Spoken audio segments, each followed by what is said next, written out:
បាទខ្ញុំសូមជម្រាបសួរលោកគ្រូថ្ងៃនេះខ្ញុំសូមអនុញ្ញាតដើម្បីធ្វើបទបង្ហាញទាក់ទងជាមួយនឹង OSCE ហើយនិង OSPI បាទអឺមរបៀបធ្វើបទបង្ហាញរបស់ខ្ញុំថ្ងៃនេះខ្ញុំនឹងចែកទៅជា4ប្រភេទនៃ component ដែលយើងហៅថា 4CID for component or instructional design model ហ្នឹងគឺថាក្នុងវីដេអូនេះខ្ញុំនឹងជំរាបជូនលោកគ្រូអំពីអឺទ្រឹស្ដីអំពីរឿងរ៉ាវគ្រប់យ៉ាងដែលជា supportive information ព័ត៌មានដើម្បីគ្រប់គ្រងដល់ការអនុវត្តការ design នៅលើ OSCE និង OSPI ហើយនឹងទី2គឺ procedural information step by step អឺมีជំហានម្ដងទៅជំហានម្ដងដើម្បីក្នុងការ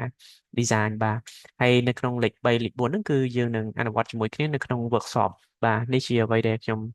នឹងត្រូវធ្វើបទបង្ហាញជូនសូមជំរាបប្រសាសន៍ជូនលោកគ្រូថា model របៀបរបបដែលយើងធ្វើការសិក្សានៅក្នុង workshop ក្តីហ្នឹងយើងតែងតែចាប់ផ្ដើមចេញពី awareness ការដឹងការចេះ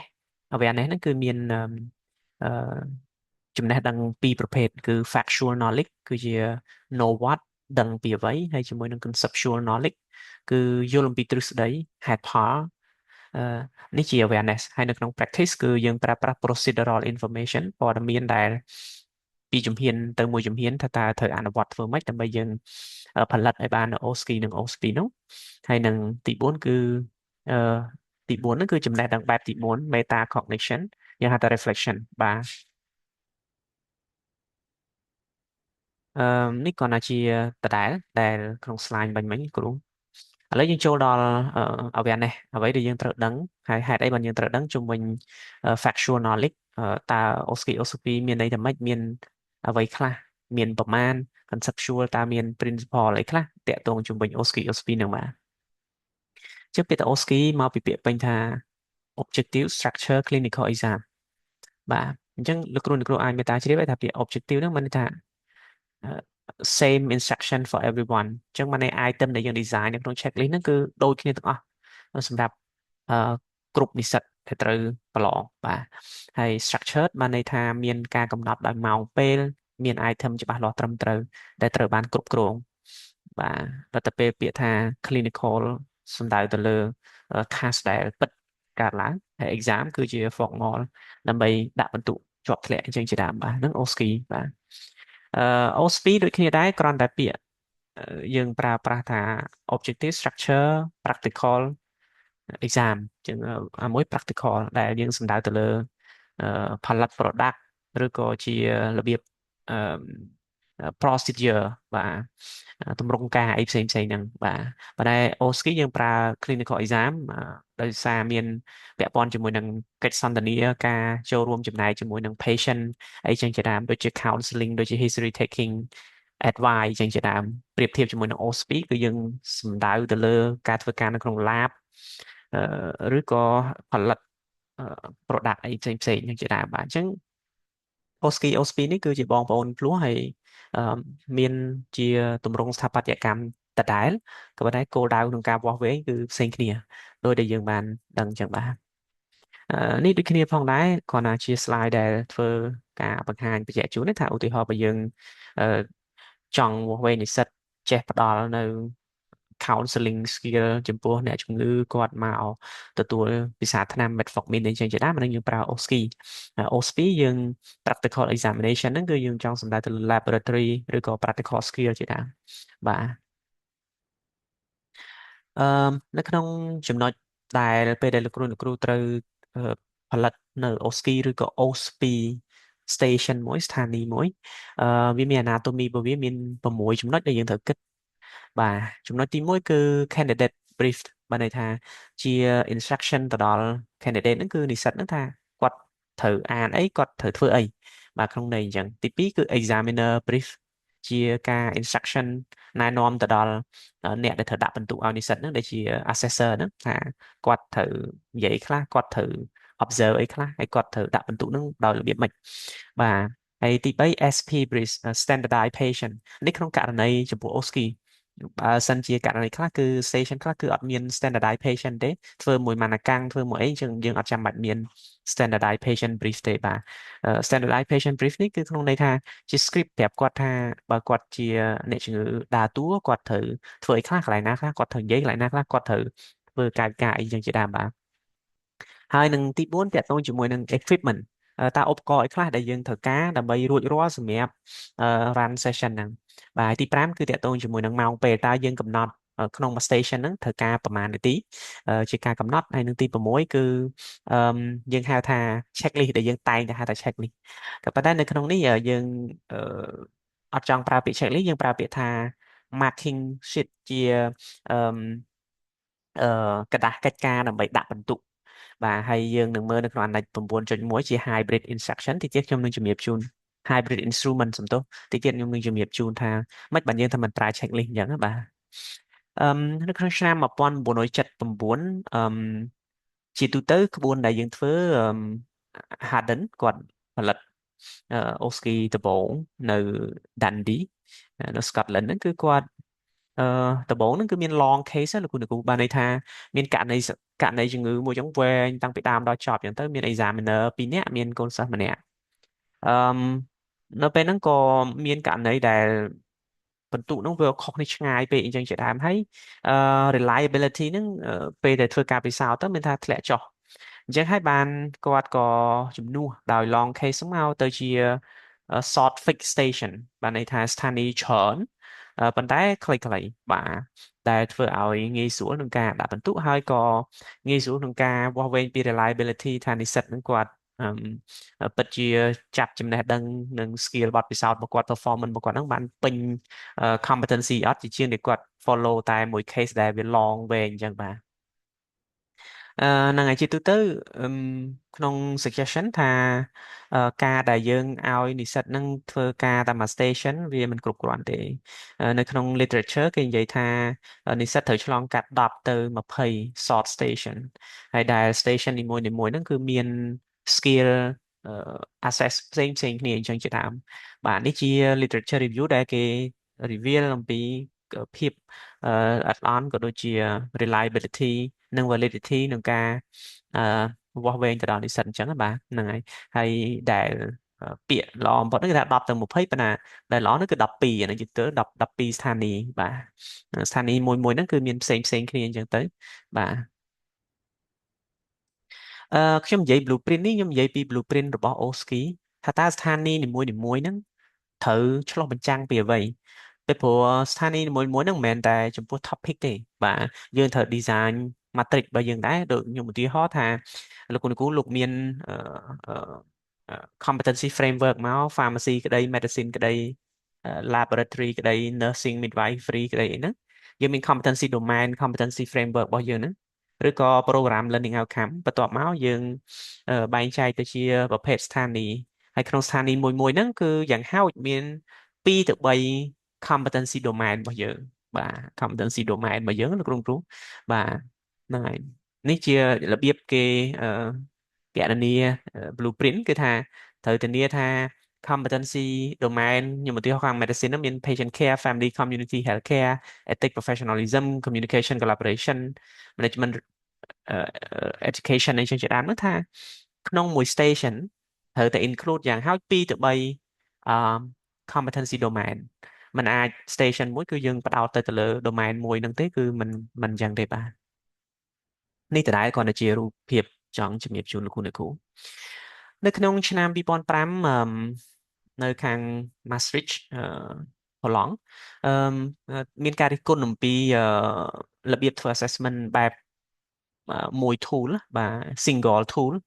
ឬក៏យើងហៅថា method ទៅជា programmatic assessment programmatic assessment ហ្នឹងគឺចង់សំដៅថាការវិនិច្ឆ័យតម្លៃនិស្សិតហ្នឹងយើងត្រូវមាន different data set មានប្រភពច្រើនដើម្បីមើលថតរូបមនុស្សម្នាក់ហ្នឹងថាមនុស្សម្នាក់ហ្នឹងគឺប្រកែអត់ដូចមើលសម្បត្តិហ្នឹងមើលពីច្រើនជ្រុងអញ្ចឹងទៅហើយមើលពីច្រើនពេលវេលាហើយ longitudinal across many sort observation ហើយមិនមែនតែ single method ទេគឺច្រើនហ្នឹងហើយដែលយើងប្រើច្រើនប្រភេទនៃ method ហើយយើងប្រើច្រើនប្រភេទនៃ tool របស់ assessment ហើយយើងធ្វើ longitudinally ហ្នឹងឯងយើងហៅថា programmatic assessment ហើយដល់ពេលយើងបូកបញ្ចូលគ្នាទៅជា portfolio អញ្ចឹងជាដើម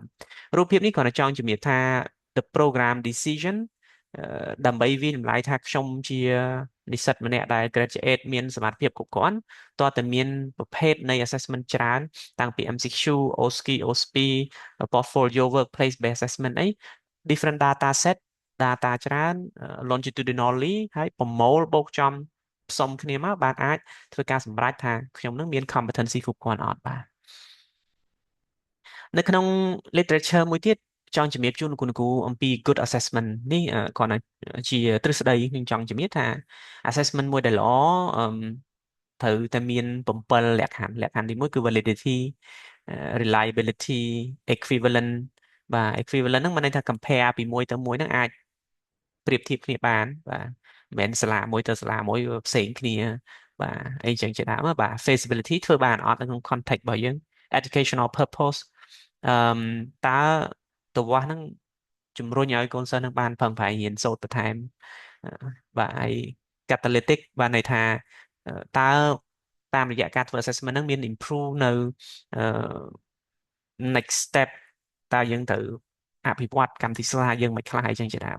acceptability គឺ stakeholder ទាំងអស់គាត់សមរម្យគាត់ទទួលយកបាននេះគ្រាន់តែជាទ្រឹស្ដីខ្ញុំចាបញ្ជាក់ជំរាបលោកអ្នកគ្រូឲ្យបានជ្រាបបាទអឺមកដល់នេះខ្ញុំនឹងជជែកជំរាបលោកអ្នកគ្រូអំពី checklist យើងហៅថា checklist ហ្នឹងឬក៏យើងហៅថាกระดาษកិច្ចការដើម្បីដាក់ពិន្ទុនិស្សិតហ្នឹងអឺ pure checklist គឺថា count the tick បានធ្វើមិនបានធ្វើមិនបានធ្វើហ្នឹងគេហៅ checklist ក៏ប៉ុន្តែវាអត់មានការបកប្រែអំពី clinical judgment ទេដល់ពេលយើងមកមួយទៀតយើងហៅ pure rating scale យើងដាក់បន្ទុក global number អញ្ចឹងទៅលេខ1មិនលេខ2មិនលេខ3មិនលេខ4មិនអញ្ចឹងទៅបាទប៉ុន្តែនៅក្នុងការ recommendation literature របស់ OSCE OSP ហ្នឹងគេ recommend ឲ្យប្រើ hybrid មានតាំងពី checklist ផងមានតាំងពី performance item grading ផងបាទអញ្ចឹងពាក្យ binary ហ្នឹងគាត់ថាធ្វើឬក៏មិនបានធ្វើអញ្ចឹងណាគ្រូបាទហ្នឹងហើយឥឡូវខ្ញុំគ្រាន់តែលើកឡើងឲ្យបានជ្រាបពី checklist យើងចូលដល់ការអនុវត្ត practical procedural information បាទរបៀប design station មួយរបស់ OSCE យើងមាន5 step ជាទូទៅ step ទី1គឺត្រូវតែធានាថាតើ OSCE មួយ station ហ្នឹង link ជាមួយនឹង program learning outcome ឬក៏ competency framework អីខ្លះបាទហើយទី2យើងសម្រាប់ថាយើងចង់ design បែប OSCE ឬក៏ OSP ទៅតាមប្រភេទនៃការចង់វាស់អញ្ចឹងបើលោកគ្រូពាក់ព័ន្ធជាមួយ counseling មួយអ្នកជំងឺមួយអីចឹងយើងប្រើ OSCE អញ្ចឹងទៅប៉ុន្តែបើសិនជាពាក់ព័ន្ធជាមួយនឹង product procedure អីចឹងយើងប្រើ OSP ទៅហើយយើងកំណត់ទៅជាទូទៅ OSP ហ្នឹងចន្លោះពី10ទៅ15នាទី20នាទីអីចឹងជាដើមបន្ទាប់មកយើង step ទី4យើងចាប់ផ្ដើមសរសេរ instruction ទៅដល់ participant អ្នកចូលជានិស្សិតទៅដល់ examiner អ្នកជាគ្រូបាទអីចឹងជាដើមហើយបើមាន SP standardized patient ត្រូវទៅសេអញ្ចឹងជាដើមទៀតបន្ទាប់មកយើងចាប់ផ្ដើមនៅចុងក្រោយនេះគឺ build the instrument នេះគឺតកតងជាមួយនឹងរឿងអឺណែអឺ document របៀបដាក់បន្ទុកដែលយើងហៅ checklist នោះបាទប៉ុន្តែ checklist ដែលយើងនិយាយមិញនេះគឺតកតងជាមួយនឹង hybrid លោកគ្រូបាទអឺនេះជា hybrid one instrument two part ជាជាជា hybrid instrument ហ្នឹងគឺថាមាន2ទៅ4 critical action ហ្នឹងគឺចង់សម្ដៅថាជាសកម្មភាពមួយឬក៏ជារបស់ដែលនិស្សិតត្រូវទៅធ្វើអឺធ្វើធ្វើជាប់មិនធ្វើធ្លាក់មកបាទហ្នឹងហើយអញ្ចឹងណាបាទជា safety critical ជា competency ដែល critical step បាទយើងនិយាយសួរស្ដាប់បានន័យថាអឺបើសិនជាគាត់អត់បានធ្វើមួយឬក៏គាត់ធ្លាក់មកមួយ station ហ្នឹងបើគាត់ធ្វើល្អមិនក៏អត់បូកបន្ទុកដែរបាទនេះជាចំណុចសំខាន់ហើយគេ recommend ថាឲ្យមាន2ទៅ3ទៅ4ចំណុចចឹងទៅបាទណាក្នុងមួយ station ហ្នឹងត្រូវធានាថានិស្សិតហ្នឹងបានធ្វើរបស់4យ៉ាងឬក៏3យ៉ាងហ្នឹងសំខាន់ហើយយើងអត់ដាក់បន្ទុកថាល្អមិនសូវល្អអីទេគឺយើងដាក់ថាធ្វើនិងមិនធ្វើហ្មងអានេះជាចំណុចមួយសំខាន់ក្នុងការចង់ឆ្លុះបញ្ចាំងឲ្យនិស្សិតបានឃើញថាវាមានកន្លែង critical ដែលគាត់អត់អាចភ្លេចបានទេបាទប៉ុន្តែ step ខ្លះអាចភ្លេចឬក៏អាចអីចឹងច្រើនឬធ្វើមិនល្អចឹងមិនជាអីទេហើយដល់ពេល part B 4ទៅ6 grade item បាទខ្ញុំគិតថាបើយើងឲ្យ4ទៅ grade item ហ្នឹងគឺយើង score ពីលេខ1ដល់លេខ4នេះចឹងជាដើមចឹងលោកគ្រូបាទនេះជាទស្សនវិជ្ជាដែលខ្ញុំចង់ជំរាបលោកគ្រូអាចពិនិត្យមើលទៅលើអាណិច9.1ដែលនៅខាងឆ្វេងដៃនេះគឺថាតកតងជាមួយនឹងមុននឹងយើងរៀបចំធ្វើ station ទាំងមូលហ្នឹងយើងត្រូវឆ្លើយតបនឹងសំណួរផ្សេងផ្សេងដូចខ្ញុំនិយាយអញ្ចឹង station ចំណងជើងឈ្មោះអី skill អីដែលយើងចង់ assess និស្សិតតើ station ហ្នឹងជាបែបលក្ខណៈ OSCE OSP blueprint link ជាមួយនឹង CSF PLO CLO អីខ្លះអញ្ចឹងជាដើមប្រហែលនាទីដែលឲ្យកូនសិស្សអនុវត្តធ្វើការប្រឡងនឹងអឺអឺណែនាំប្រាប់ candidate មិនខ្លះណែនាំប្រាប់ assessor មិនខ្លះត្រូវការ material ឯខ្លះដែលទាមទារ standardization បើសិនជាមានអ្នកជំងឺត្រូវមាន script ជូនអ្នកជំងឺបាទ critical action កន្លែងនេះសំខាន់លោកគ្រូ critical action ហ្នឹងនេះពណ៌ក្រហមដែលខ្ញុំដាក់នៅខាងស្ដាំដៃនេះឯងហើយនឹងចុងក្រោយគឺ marking method របៀបដាក់បន្ទុកអញ្ចឹងលោកគ្រូអញ្ជើញលោកគ្រូអញ្ជើញមកពិនិត្យមើលខាងស្ដាំដៃនេះវិញគឺថាអឺនេះជាអឺ hybrid skill rating instrument ដែលយើងប្រើសម្រាប់ OSCE ឬ OSP ដែល literature គេ recommend បាទគេថាឲ្យមាន critical action 1 2 3ចំណុចចឹងទៅដែលជា safety critical step ថា pass ហើយនឹង fail ហ្មងបាទបន្ទុកហ្នឹងគឺថាត្រូវជាប់ហើយតែអត់ធ្វើអឺត្រូវទៅជាប់ញ៉េហ្នឹងបាទត្រូវទៅជាប់ត្រូវទៅធ្វើហ្នឹងអត់ធ្វើអត់បានទេបាទហ្នឹងហើយហើយដល់ទៅពេល part B ហ្នឹងគឺ performance item ដែលយើងនិយាយហ្នឹងគឺដាក់បន្ទុក poor fair good exemplary យ៉ាងជាដើមយ៉ាងទៅហើយមាន performance 3 4 5 6 7ចំណុចអីចឹងទៅហើយបន្ទាប់មកបូកចូលគ្នាទៅបាទអញ្ចឹងបន្ទុកគឺដំបូងបំផុតគឺត្រូវធានាថាកូនសិស្សធ្វើបានទាំង3ទាំង4នៃ critical action ហ្នឹងបាទត្រូវតែជាប់អញ្ចឹងសិនហើយបន្ទាប់មកបានយើងបូកបន្ទុកថាបានបន្ទុកប៉ុន្មានទៀតអញ្ចឹងទៅកូនសិស្សខ្លះគាត់ធ្វើបានបន្ទុកពេញនៅអាក្រោមមែនប៉ុន្តែគាត់ភ្លេចធ្វើអា3ខាងលើអឺអាហ្នឹងអត់បានភ្លេចធ្វើតែមួយក្នុងចំណោម3ហ្នឹងគាត់ត្រូវតែធ្លាក់ហ្មងធ្លាក់ whole ហ្មងព្រោះគាត់អត់បានធ្វើចំណុចសំខាន់ណានេះជាការ suggestion របស់ literature review ខ្ញុំលើកឡើងនេះតាក់ទងជាមួយនឹង literature review សុទ្ធសាធលោកគ្រូបាទប៉ុន្តែ adapt មកក្នុង context ប្រទេសកម្ពុជាយើងយ៉ាងម៉េចអានឹងយើងអនុលោមតាមដំណើរនឹងទៀតបាទព្រោះខ្ញុំឃើញនៅក្នុង checklist ច្រើននៃ OSCE OSP ហ្នឹងគឺมันបានដាក់ critical action នោះទេបាទគឺដាក់តែជា performance item ជាអេរិយាបថដែលគ្រូអាចសង្កេតពិនិត្យមើលនិស្សិតបានធ្វើឲ្យអត់អីចឹងជាដើមបាទឥឡូវខ្ញុំចូលមកដល់ procedure ទី1ហ្នឹងគឺថាតើទៅសេ critical action ដូចមិនដេចទី1 name the risk លោកគ្រូត្រូវធានាថាក្នុង action មួយហ្នឹងក្នុងសកម្មភាពមួយហ្នឹងក្នុង station មួយហ្នឹងតើនឹងមាន risk អីខ្លះដែលសំខាន់ជា safety critical ដើម្បីធានាខ្ញុំឧទាហរណ៍ដូចជា acid waste into the label container យ៉ាងហ្នឹងណាបាទនេះជាឧទាហរណ៍មួយថាអាហ្នឹងសំខាន់ខ្លាំងហ្មងគឺ critical ឡើងត្រូវតែធ្វើហ្នឹងធ្វើឲ្យត្រូវហើយតែអត់ធ្វើហ្នឹងអត់បានធ្វើខុសអីទេគឺថាប្រឡងមក station ហ្នឹងឲ្យធ្លាក់យកប្រោយនេះជាចំណុចដែលត្រូវដាក់ហើយទី2គឺ make it observable one behavior that you can see or you can hear អញ្ចឹងលោកគ្រូអ្នកគ្រូគឺថា observable ហ្នឹងមានន័យថាត្រូវតែចំណុចហ្នឹងយើងអាចសង្កេតពិនិត្យទៅលើនិស្សិតធ្វើឲ្យឃើញបន្ទាប់មកទី3គឺ make it binary បានន័យថា pass or fail វាអត់មានថាប៊ីសជាប់ប៊ីសធ្លាក់អីគឺថាតែមានជាប់ហើយធ្លាក់មកហ្នឹងសំខាន់ខ្លាំងជាងគេព្រោះវាជា critical action ហ្នឹងចំពោះ critical action គូបាទការ raise critical action នេះគឺនេះដដែលទេគ្រាន់តែចង់បន្ថែមជំនួយលោកគ្រូអ្នកគ្រូថាឧទាហរណ៍ថាពាក់នៅ PPE ឲ្យបានត្រឹមត្រូវមុនពេលដែលបើកដបអាស៊ីតអីចឹងជាដើមហ្នឹងគឺជា step សំខាន់ណាស់ជាចំណុចសំខាន់នៅក្នុង station ទាំងមូលហ្មងអញ្ចឹងជាទូទៅនៅក្នុងមួយ station ហ្នឹងយើងមាន2ទៅ4ចំណុចដែលជា critical action ហ្នឹងហើយត្រូវតែដាក់តែជាប់ហើយនឹងធ្លាក់ទេហើយបើសិនជាក្នុងចំណោម3ឬក៏4ហ្នឹងអត់មានអឺនិស្សិតធ្វើអីមួយអត់បានឬក៏ភ្លេចអីមួយអត់បានទេត្រូវតែបំពេញទាំងអស់បើមាន3ត្រូវបំពេញឲ្យច្បាស់បាន3ហ្នឹងនេះគឺជា procedure សម្រាប់ការ design part A ជា critical action បន្ទាប់មកយើងចូលដល់ part B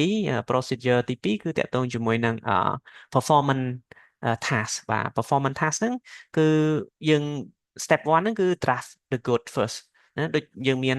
5 6 7ឬក៏12 criteria អញ្ចឹងទៅក្នុងមួយ criteria មួយហ្នឹងលោកគ្រូអ្នកគ្រូចាប់ផ្ដើម label វាដាក់កន្លែងថាធ្វើបានល្អហ្នឹងមិនបន្ទាប់មកចាំលោកគ្រូ move មក poor below ទៅហើយចាំទៅ exemplary ល្អអញ្ចឹងជាដើមបាទនេះក៏ជា step ដែលក្នុងការ design នេះដូចជា rubric អញ្ចឹងលោកគ្រូអ្នកគ្រូបាទគេ recommend អញ្ចឹងនេះគ្រាន់តែជារូបភាពមួយផ្សេងទៀតដែលចង់ជំរាបថាដំបូងយើង design លេខ3សិន good ថាតើ item មួយហ្នឹងដែល good ហ្នឹងយ៉ាងម៉េចបាទដែល performance មួយហ្នឹងដែល good មិនហើយបន្ទាប់មកចាំ design fair poor ទៅហើយចាំទៅ exemplary អញ្ចឹងជាដើមបាទបាទអឺម នេះត្រឡប់មក procedure ទី3ហ្នឹងគឺតកតងwhole station ហ្នឹងដែលខ្ញុំបានជំរាបជូនលោកគ្រូអ្នកគ្រូហើយបាទតកតងជាមួយនឹងរឿងអឺមានតាំងពីឈ្មោះចំណងជើងតាំងពី instruction តាំងពី instrument នៃជើងជាដើមបាទហ្នឹងនៅក្នុងitem annex 9.1ហ្នឹងឯងអញ្ចឹងបូកទាំងអស់9.1 9.2បានមួយ station តែម្ដងអញ្ចឹងណាគ្រូអ្នកគ្រូបាទបាទឥឡូវនេះជាឧទាហរណ៍ជាក់ស្ដែងដែលខ្ញុំចង់ឲ្យលោកគ្រូអ្នកគ្រូក្នុងការធ្វើការdesign OSP មួយយ៉ាងទៅ